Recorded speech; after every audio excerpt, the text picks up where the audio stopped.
में हमने देखा था कि मास्टर एचिन ऊजी पैलेस में पहुंच चुके थे और वहां आते ही उन पर ऊजी पैलेस के यंग मास्टर को खत्म करने का इल्जाम लगाया गया, जबकि उस यंग मास्टर को तो याओ ने खत्म किया था। और अब ऊजी पैलेस का मास्टर अपने डीमन कल्टीवेटर्स की मदद से उन पर अटैक करने लगा। हालांकि मास्टर एचिन को इसी दरमियान भूख लग गई तो उन कल्टीवेटर्स को एक कबाब और भुनी हुई मुर्गी समझकर चट कर देते हैं, जिसके बाद उन्होंने एक जोरदार पंच के साथ यहाँ के मास्टर को भी खत्म कर दिया। अब आगे तो इस एपिसोड की शुरुआत में हमें क्लाउड हिडन सेक का सीन दिखाया गया, जहाँ की हॉल मास्टर को ऊजी पैलेस के डिस्ट्रॉय होने की खबर मिलते ही वो काफी ज्यादा शॉक और गुस्सा हो गया। वो अपने हॉल के एल्डर से पूछने लगा कि आखिर इतनी हिम्मत किसमें है जो ऊजी पैलेस को डिस्ट्रॉय कर दे। क्या आप मुझे बता सकते हो कि वो बंदा दिखता कैसे है? तो उस एल्डर ने तुरंत ही अपने हॉल मास्टर के सामने एक तस्वीर पेश की, जिसे देखते साथ ही वो मास्टर थोड़ा सा कंफ्यूज होकर कहने लगा कि क्या ऐसे भी लोग हमारी दुनिया में एग्जिस्ट करते हैं? मुझे ऐसा लगता है कि मैंने इस बंदे को पहले भी कहीं पर देखा है, लेकिन मुझे ठीक से याद नहीं आ रहा। दरअसल यहाँ पर मास्टर एचिन की तस्वीर होनी चाहिए थी, क्योंकि उन्होंने ही तो ऊजी पैलेस को उजाड़ दिया था, मगर ये तो किसी और की ही स्केच है। और अब यही तस्वीर वांगलिन वैली में भी स्प्रेड हो गई। यहाँ का एल्डर कहने लगा कि ये बंदा तो मेरी उम्र का लगता है। अगर इस अकेले ने ऊजी पैलेस को डिस्ट्रॉय किया तो मुझे इसमें कोई ताज्जुब नहीं हो रहा, क्योंकि इस कल्टीवेशन की दुनिया में जो भी बंदा कई साल सरवाइव कर जाए तो उसके पास डोमिनेटिंग पावर्स होना तो आम बात है। और तो और ऊजी पैलेस की तबाही की खबर कियानियन माउंटेन पर भी पहुंच गई थी। वहाँ का मास्टर कहने लगा कि ये बंदा इंसान कम और जानवर ज्यादा लग रहा। मेरे ख्याल से ऊजी पैलेस के मास्टर ने ऐसे जानवर को रेज किया होगा, और जैसे ये बीस ताकतवर बना इसने अपने ही मालिक को खत्म कर दिया।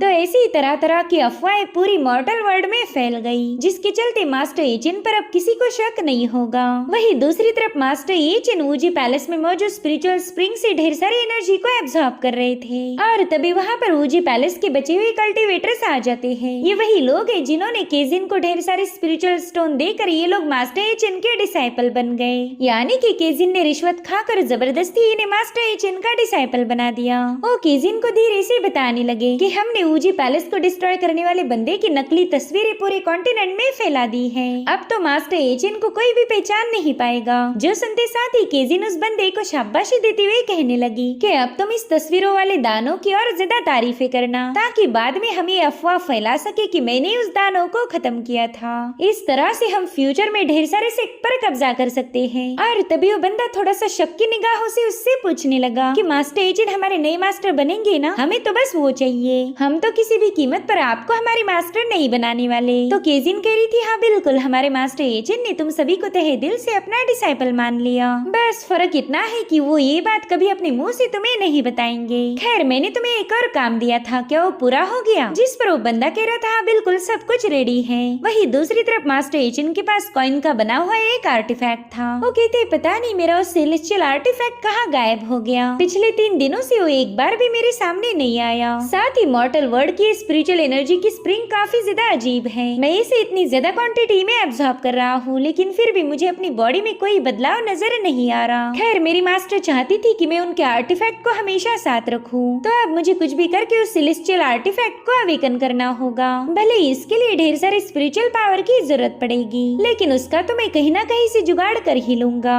यहाँ पर मास्टर एचिन अपने डिवाइन पावर्स का यूज करते हुए स्प्रिंग को बड़ी ही तेजी के साथ शेक करने लगे, जिसके चलते उस स्प्रिंग में से ढेर सारी स्पिरिचुअल पावर बाहर आकर उनकी बॉडी में समाने लगी। उनके आसपास इस एनर्जी का फ्लो क्रिएट होते हुए उन्होंने वो सारी पावर एब्जॉर्ब कर ली, मगर इतनी सारी एनर्जी एब्जॉर्ब करने पर भी उस सेलेस्टियल आर्टिफैक्ट वापस नहीं आया, जो देखकर तो मास्टर एचिन थोड़ा सा परेशान हो गए। उन्हें समझ नहीं आ रहा था कि टियानजी आर्टिफैक्ट को दोबारा से अवेकन कैसे किया जाए, क्योंकि वही टियानजी आर्टिफैक्ट उन्हें अगली ट्रायल के बारे में बता सकता था, और फिर उस ट्रायल को पास करके वो वापस से डिवाइन रेल्म में जा सकते हैं। और उतने में केजिन उन्हें आवाज देने लगी। वो कह रही थी मास्टर आप काफी टाइम से कल्टीवेट करने में बिजी हो, मेरे ख्याल से आपको भूख लगी होगी, तो क्यों ना खाना खाया जाए। और अब मास्टर एचिन के लिए ढेर सारी लजीज प्लेटें लगाई जाती हैं। उन सब में बड़ा ही डिलीशियस खाना सर्व किया गया। ये सारी मेहनत ऊजी पैलेस के डिसाइपल्स ने की थी। वो मास्टर एचिन के सामने नील करते हुए कहने लगे कि पैलेस लॉर्ड प्लीज थोड़ा सा भोजन कर लीजिए। थोड़ा सा?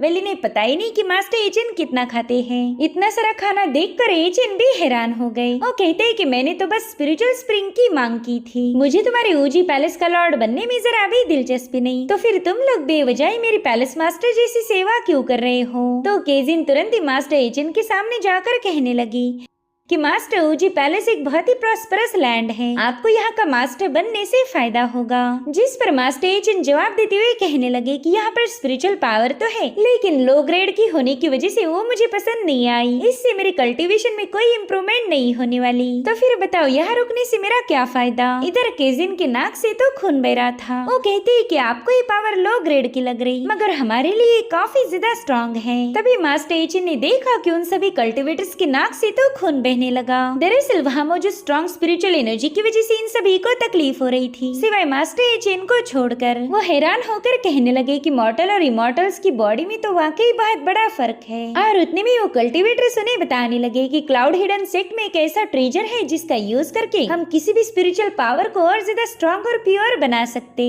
अगर वो ट्रेजर हमारे हाथ लग गया तो हम यहाँ की स्पिरिचुअल पावर की क्वालिटी को इम्प्रूव कर पाएंगे। और उतने में वहाँ पर काफी स्ट्रॉन्ग एनर्जी रिलीज होने लगी, जिससे वो सारा खाना धनाधन से गायब होकर सीधे मास्टर एचिन के पेट में पहुंच गया। वो एक लेग पीस खाते हुए केजिन से कहने लगे कि चलो फिर हमारा अगला लोकेशन है क्लाउड हिडन फैक्शन, हम उनसे वो ट्रेजर उधार मांगेंगे। तो केजिन भी तुरंत ही उन्हें फॉलो करने लगी। अब अगले सीन में हम देख पाते हैं कि ये दोनों भी क्लाउड हिडन सेक्ट के बाहर पहुंच गए। केजिन मास्टर एचिन को बता रही थी कि क्लाउड हिडन सेक्ट काफी ज्यादा पावरफुल है, अगर हम उनसे उनका ट्रेजर उधार मांगे तो मुझे पूरा यकीन है कि वो हमें मना कर देंगे। तो क्यों ना आप यहीं पर आराम कर लो और तब तक मैं जाकर उस ट्रेजर को चुरा के लाती हूँ। मेरे ख्याल से वो ट्रेजर उधार मांगने के बजाय उसे चुराना ही सही रहेगा। मगर मास्टर एचिन कहने लगे कि मुझे तो लगता है कि वो लोग मेरी हर एक बात को मान लेंगे। दरअसल वहाँ पर एक नोटिस थी जिसे मास्टर एचिन ने पढ़ लिया। उस पर लिखा था कि कोई भी आओ और हमारा ट्रेजर लेके जाओ। और मास्टर एचिन तो इतने ज्यादा भोले कि उन्होंने तुरंत ही इस बात पर यकीन कर लिया और फिर वो बड़ी खुशी से उस ट्रेजर को हासिल करने के लिए रवाना हो गए। ये सब देखकर केजिन कह रही थी कि मैंने इतने सालों से चोरी की है, न जाने कितने ही सारे लोगों से मेरे पाले पड़े, लेकिन ये बंदा उन सबसे अलग है।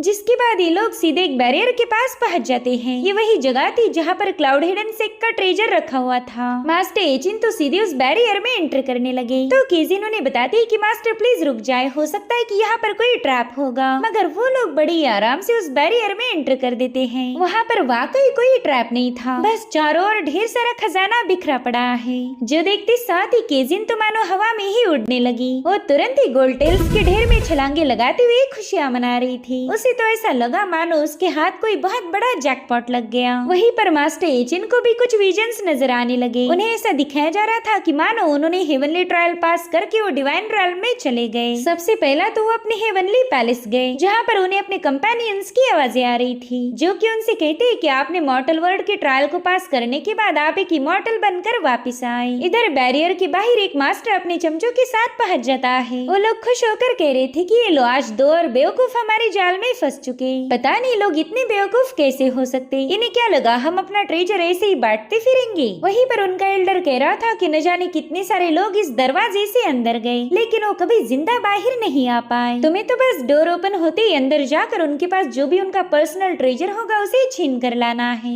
अगर तब तक वो लोग गलती से भी जिंदा बचे तो उन्हें वहीं पर खत्म कर देना। तो इस तरह से क्लाउड हिडन सेक्ट के लोग न जाने कितने ही सारे कल्टीवेटर्स को मारते आ रहे थे। पहले तो कल्टीवेटर्स को ट्रेजर का लालच दो और फिर उन्हें खत्म करके उनका ही ट्रेजर छीन लो। इधर मास्टर एचिन अभी भी उसी विजन में फंसे हुए थे। उन्हें यहाँ पर उनकी मास्टर की आवाजें आने लगी। वो कह रही थी मेरे प्यारे डिसाइपल, तुमने मेरी दी हुई ट्रायल को पास कर लिया, इसलिए तो मैं खुश होकर खुद ही तुम्हें अपने साथ ले जाने आ गई। अब हम दोनों सीधे डिवाइन रल्म जाने वाले हैं, जहाँ पर हम दोनों हमेशा साथ रहेंगे। लेकिन 9 हेवन से डिवाइन रल्म जाने के बजाय मास्टर एक बड़ी ही डरावनी सी जगह पर पहुँच गए, जहाँ पर हर तरफ बस लावा ही लावा था। साथ ही साथ आसमान से दहक रहे लाइटनिंग ने उन पर अटैक कर दिया, मगर मास्टर एचिन ने अपने आसपास शील्ड फॉर्म करते ही वो अटैक फेल हो चुका था। मास्टर एचिन कहने लगे कि पता नहीं ये फालतू ट्रिक्स लोग यूज कैसे करते हैं। मुझे तो लगा था कि असेंशन के बाद की दुनिया कैसी होगी इसकी तुम्हारे पास कोई ना कोई आइडिया जरूर होगी, मगर तुम्हें तो इसके बारे में कुछ पता नहीं। क्या तुम वाकई ऐसी घटिया जगह दिखाकर मुझे अपने इल्यूजन में ट्रैप करना चाहते थे? बड़ी ही बेकार आइडिया है। जो सुनते साथ ही वहाँ मौजूद डीमन मास्टर एचिन पर भड़क गया। वो कह रहा था लड़की तेरी इतनी हिम्मत कि तू मेरी इल्यूजन का मजाक उड़ाए। अबे घोचू, तेरे पहला मैं हजारों लोगों को यहाँ पर मार चुका हूँ, इसलिए मेरे सामने ज्यादा होशियार नहीं बनने का।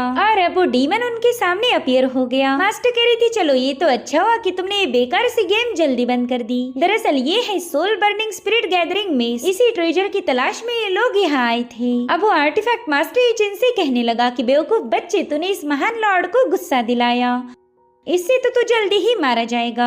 और फिर उस बड़े से डीमन ने सीधे मास्टर ये चिन को निगल लिया। उस डिमोनिक आर्टिफैक्ट को लग रहा था कि मैंने तो इस बंदे का शिकार कर लिया है, मगर उतने में ही डिवाइन लॉर्ड ये चिन हंसते हुए कहने लगे कि शायद तुमने ऐसे इल्यूजन बनाकर न जाने कितने सारे मॉर्टल्स को मारा होगा, मगर इस बार तुम्हारे सामने कोई मॉर्टल नहीं बल्कि इमॉर्टल है। और फिर वहाँ पर बड़ी ही तेजी के साथ बड़े बड़े ब्लास्ट होने लगे। वो डीमन जोर जोर से चिल्ला रहा था कि हे ऊपर वाले, इस बार ही मैंने क्या खा लिया। और फिर थोड़ी देर में इल्यूजन वैनिश होकर हम उस आर्टिफैक्ट को देख पाते हैं जिसे एक पेड़ में फंसा कर रखा हुआ था। वेल, ये वही आर्टिफैक्ट है जिसने थोड़ी देर पहले मास्टर एचिन को निगलने की जरूरत दिखाई थी। और अब वो दर्द से चिल्लाते हुए कहने लगा कि बाप रे बाप, मेरे दांत इतने ज्यादा दर्द क्यों कर रहे हैं। मेरे भाई, आखिर तुम किस मेटल से बने हो यार, तुम्हारी बॉडी को चबाने की वजह से मुझे काफी ज्यादा तकलीफ हो रही। मगर मास्टर एचिन इसका कोई जवाब नहीं देते, उल्टा वो उस आर्टिफैक्ट से कह रहे थे कि तुम्हारी बॉडी से रिलीज होने वाली और आइस मॉर्टल वर्ल्ड से बिलोंग नहीं करती। और फिर मास्टर अपने उसी क्यूट और इनोसेंट अंदाज में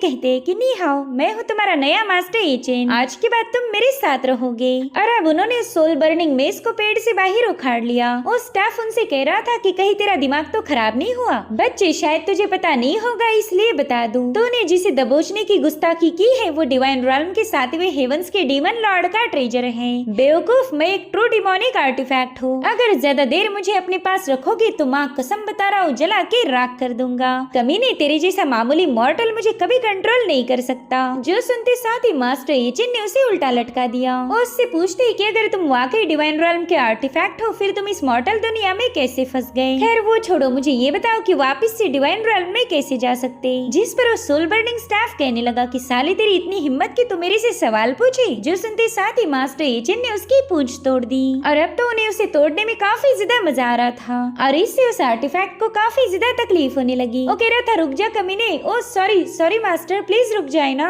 इस नन्ही सी कोमल जान पर थोड़ा तो रहम दिखाइए ना। देखिए मास्टर, मैं ऑलरेडी काफी ज्यादा परेशान हूँ, इसलिए मुझे और तंग ना करे। मैं तो न जाने कई सौ सालों से यहाँ पर फंसा हुआ हूँ। अगर मुझे डिवाइन रॉल्म वापस जाने का रास्ता पता होता तो क्या आपको मैं यहाँ मिलता?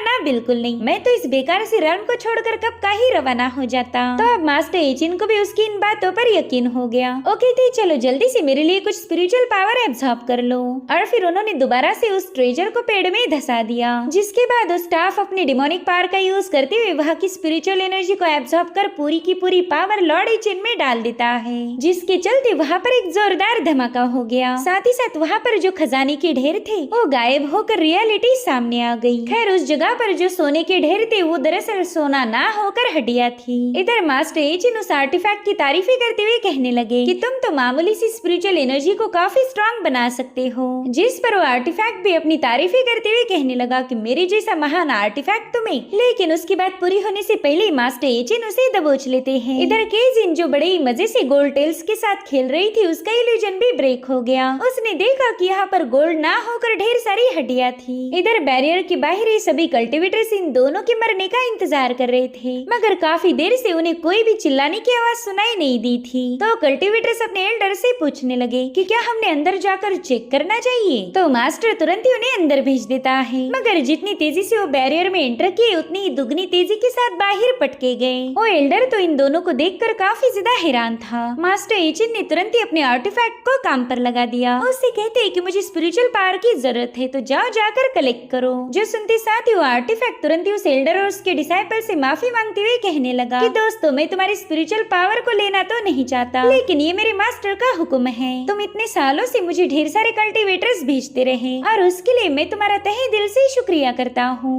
लेकिन आज मुझे इस बंदे की बात माननी पड़ेगी क्योंकि मैं इसे हरा नहीं पाया। और अब वो ट्रेजर अपनी डिमोनिक पावर्स को एक्टिवेट कर देता है। ये सभी लोग तो डर के मारे इधर उधर भाग रहे थे ताकि खुद की पावर्स को बचा पाए, मगर थोड़ी देर में वहाँ पर एक एक्सप्लोजन होकर उन सब की स्पिरिचुअल एनर्जी वो आर्टिफैक्ट अपने मास्टर को दे देता है। ओके रहा था बॉस, अब आप मजे कीजिए। इधर मास्टर एचिन ने उस सारी पावर को एब्सॉर्ब करते हुए खुद को और ज्यादा पावरफुल बना लिया। वो तो अब इस आर्टिफैक्ट के जरिए किसी भी चीज की स्पिरिचुअल पावर को हासिल कर सकते हैं। इधर तो ये सभी लोग सूखी मछली जैसे कुरकुरे हो गए थे। मास्टर एचिन के पावर्स को देखकर ही उनका दिल दहल गया, इसलिए वो उन्हें एक नया नाम देते हैं। उन्हें कहा जा रहा था द किलर हेल गॉड। वहीं पर मास्टर अपने टीएनजी आर्टिफैक्ट को देखते हुए कहने लगे कि पता नहीं स्टूपिड ऑफ कब तक एक्टिवेट होगा। खैर मुझे ही डिवाइन रॉयल में वापस जाने के लिए कोई ना कोई जुगाड़ करना पड़ेगा। और इसी के साथ एपिसोड यहीं पर एंड हो जाता है। Thank you so much for watching. Bye bye, take care.